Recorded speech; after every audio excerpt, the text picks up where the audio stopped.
Today, I really wanted to spend some time reflecting on my no buy year challenge, how it's going, how I feel about it. Spoiler alert, not awesome. um, I have been struggling to film this video for a while because I really wanted to bring forward a success story, and I don't know if I'm fully in a place where it's a success story yet, but I'm persisting. And so I was just thinking I would answer some questions, sort of figure out for myself what it is that I feel about it. And maybe some of that will be interesting to you as well if you're also trying to think about how to pare back, how to spend less, how to save more money, how to simplify your life, how to just fight back on overconsumption in these times. So, yeah, let's just jump right in. First of all, what was my mindset going into this challenge at the beginning of the year? Interesting. These are all just off the cuff. Q&A style, but for myself. My mindset going into the beginning of the year was really that I wanted to take a look at my budget with a fine-tooth comb and figure out what was there that I could cut. I was feeling very stressed by the end of the last year between the pressures of being a new homeowner and all that came with that, the fact that, just maintaining a house was more than what I anticipated. And, just living life, groceries getting more expensive, everything getting more expensive, and thinking about was there anything that I could do to try and feel like I was taking back some control?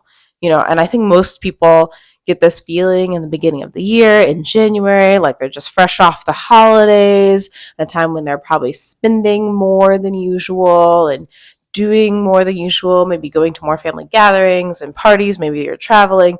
And so at the end of the year, it just feels very much like this is all a lot. How can I simplify? How can I pull back? How can I do less?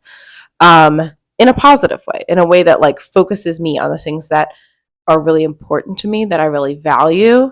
So I tried to set up some boundaries around what I thought were my most important values, what I felt good about spending money on, and what I felt like I could cut out so that I could get to a more balanced place in my budget, but also just in life. I was starting to feel consumed with all the stuff and all the things. Um, so that was my mindset going into the challenge. Um, why did I start the no buy year? Well, the biggest thing for me in starting the no buy year was once I started tracking my spending, I realized that I was outspending my income. Basically, I was drawing down on my savings every single month and I was living far beyond my means.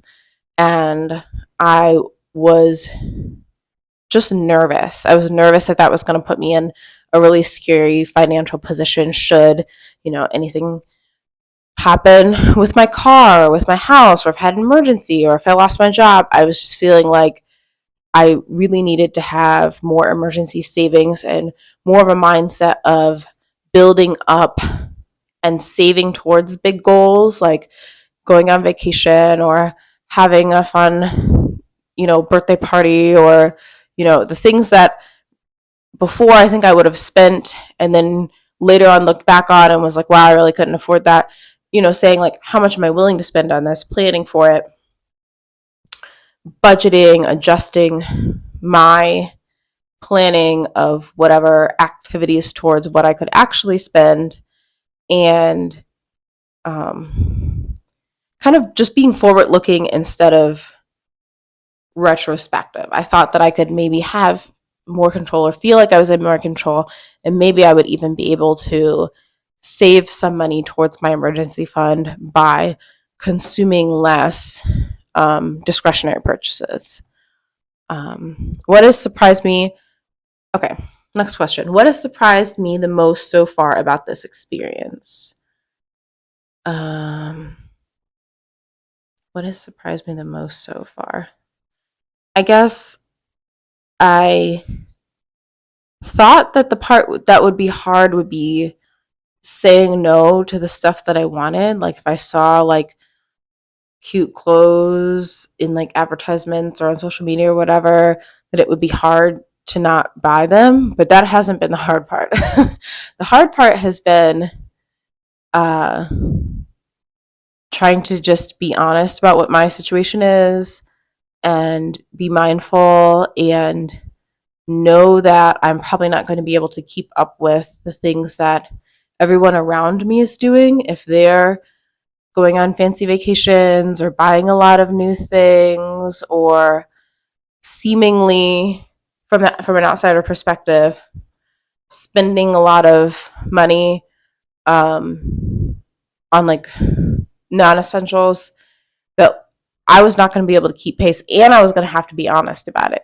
So like if people are used to me meeting up with them to do this and that thing, I mean I don't really go out much, but like if people like for example like saying, "Hey, we want to go hang out as a family and go do this thing," I might opt for something that's more of like a no cost hangout, like going to a park or some type of a free event versus where someone else might want to spend money on an activity. And if I was in a position where like my budget was tight, I would have to be honest and be like, "Hey, I actually can't afford to do that right now, or that's not in my budget right now. How would you feel about doing this other thing?" That was what surprised me the most because I didn't expect talking about the challenge to be hard. I didn't expect sort of, I guess, the vulnerability part of it to be challenging or the feeling like I'm not keeping up with what other people are doing. I didn't expect that I was going to have any of those feelings. I kind of viewed myself as being in my own world a bit. um, that I already felt like, oh, well, I'm different enough from everybody around me that I've gotten used to uh, being the different one or whatever, that I didn't think that that was really going to impact me at all. But that has by far been uh, what has surprised me the most in this challenge. The saying no to stuff actually is easy. Like all the tips and tricks that you find in other folks, I watched a bunch of other people's videos who were doing no buy challenges and the tips like unsubscribing from emails so that you don't get sales alerts and unfollowing brands on social media and uh, cultivating a wish list, giving yourself like a 30-day wait or even like a 48-hour wait period for things that are not essential. It really stops you from buying most unnecessary things. If anything, okay, let's just move on to the next question because I'm sure I could talk forever on this. But what spending rules have I successfully followed? I think that I've been really good about um, not spending on the things that I have wanted to spend on for a long time, like buying new clothes in particular and buying new home furniture. I like really, especially like I'm a person who their entire life dreamed of having a house and being able to decorate it and do cute furniture and like paint the walls and decorate different art on the walls and plants over here and this over there and redesigning spaces. Like that was like the kind of that is still the kind of content that I watch the most of. I love like home decor stuff.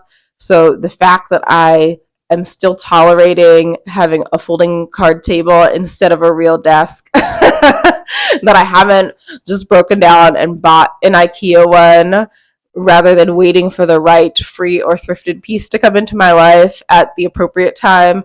Like I'm impressed. I've impressed myself in that way. I have definitely been able to rationalize that what I have, while not being perfect, is good enough for now. And if I know that it's not like I'll be in this situation forever, and that maybe in the future I can decide if that's a priority item for me and I can go purchase it, but just right now. Like that has been enough that I'm just like, yeah, it still annoys me. I still don't like it. But like been I've been good, or it's been easier to follow that rule than some other things. Some of the ones where like I feel like it became untenable was like never buying packaged food snacks. I started out thinking like, oh, I'll just make everything from scratch, and very, very quickly I found that like if every time I wanted like a cookie or anything snack type food ish, I had to make it from scratch rather than buying it. Like my grocery bills were just going through the roof. So like it wasn't cheaper the way I thought it would be to just make everything from scratch. And it took up so much time. And I was like constantly doing dishes or failing to do the dishes and then feeling bad about the fact that I can't keep up with all of the cooking and all of the cleaning and all of the dishes. And that's something I still struggle with, but I sort of simplified the things that I was committed to making from scratch every single week to the things that I knew were like staples in my household.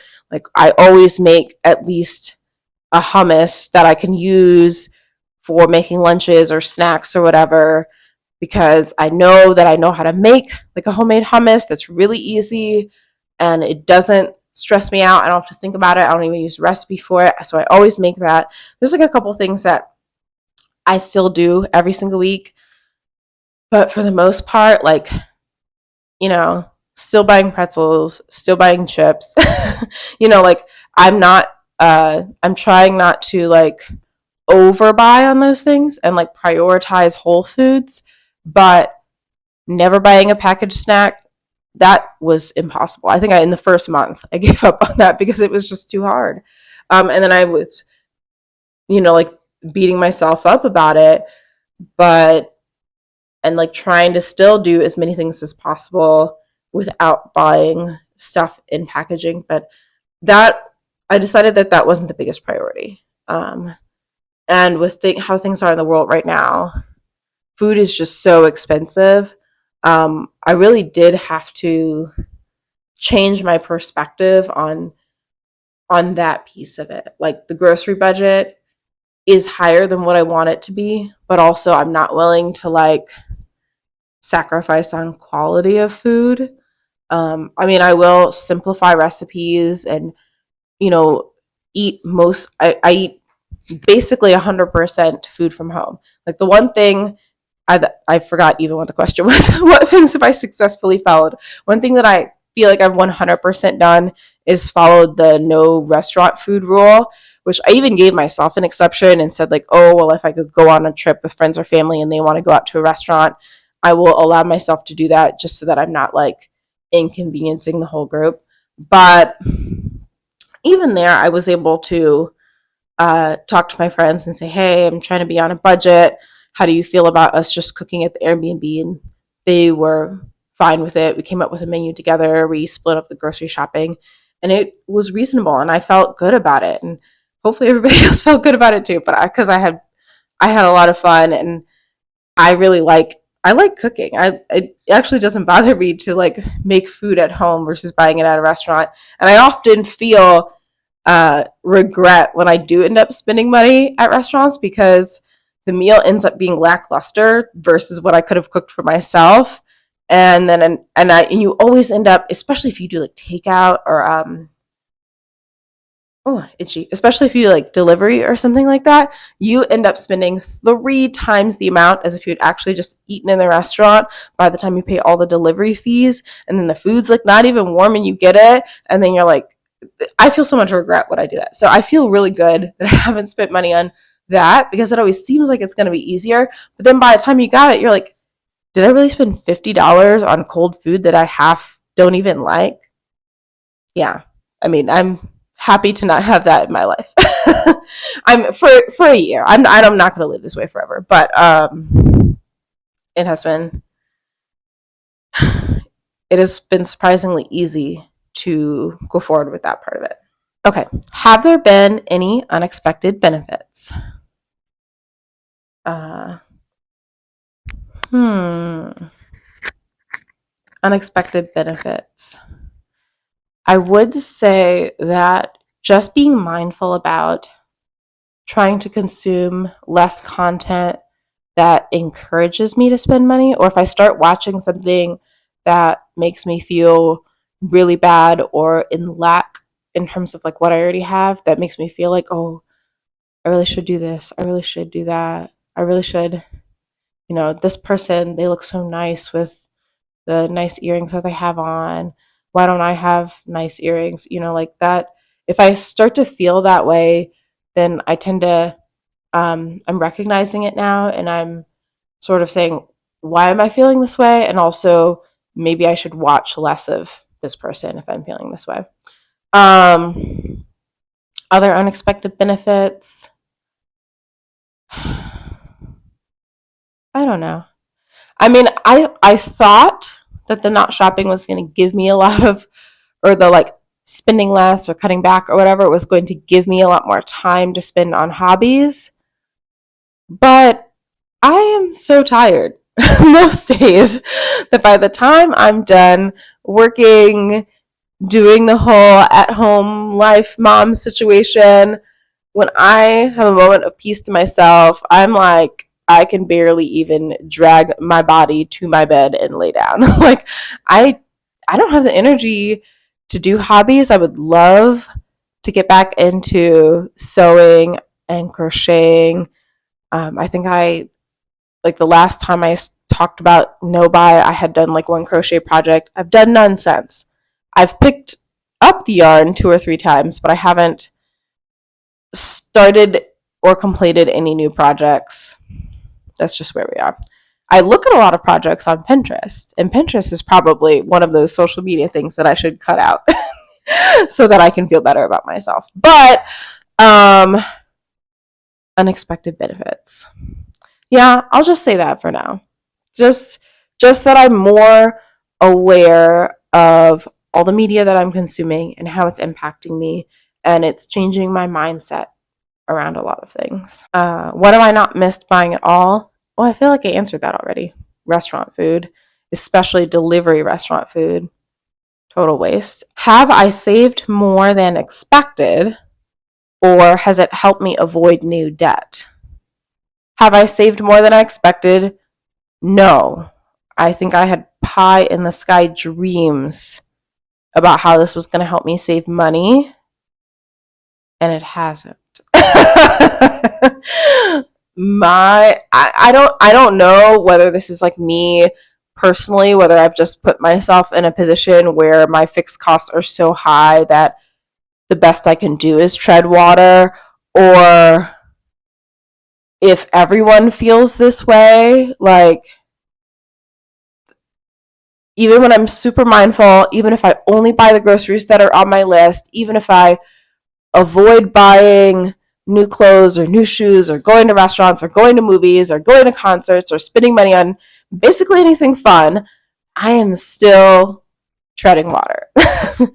um, but to this question, have I saved more than expected, or has it helped me avoid new debt? I will say that I am proud that I have not added any debt. I've not spent anything on a credit card. I've not bought anything on a buy now, pay later scheme. I have avoided every single purchase that I could not pay cash for. There were a few moments where I did have to dip into my savings to cover costs that were more than I anticipated, or costs that I hadn't appropriately planned for. But for anything that has come up, I've been able to cover it. I have not taken on new debt. I'm very proud of that. That is probably the best thing I've done so far in this challenge. So I'll say that. Like I stopped the bleeding. Where I was by the end of last year, I think I was like more than $1,000 in the hole every single month, and just losing every bit of buffer that I had, and very quickly going to be in a dangerous situation. But I feel like I've stopped the bleeding. And maybe in the second half of the year, we can get to the healing. Okay, challenges or struggles. Where have I slipped or felt the most tempted? So, unfortunately, I lost the audio for this next section of the video, so I don't exactly know what I was going to say here. I'm sure it was very funny and very brilliant, but to close it out, I wanted to just ask you a question. Are you trying to do any sort of no buy, low spin challenge this year? And if so, what wins have you had? And what are some of the challenges that you've overcome so far? If you found this type of video this interesting, the sort of like sit down, chatty, no buy, low buy update, I can certainly do another one. Put any questions you have for me in the comment section down below, and I can obviously try and film another one of these videos in the future. Thank you so much for watching, and I hope that I will see you again. If you are interested in more of this type of content, or if you're interested in sort of like cooking, homemade meals, gardening, I have a ton of gardening content on my channel. And even though I did say earlier in the video that I don't have any time for hobbies, that's because I spend basically all of the free time that I have, that I'm not like working or doing family stuff, trying to build my garden. And the garden is doing very well. I'm very proud of what we've got going on. So more updates on that stuff to come in the very near future. Thank you so much for watching, and I'll see you in the next one. Bye bye.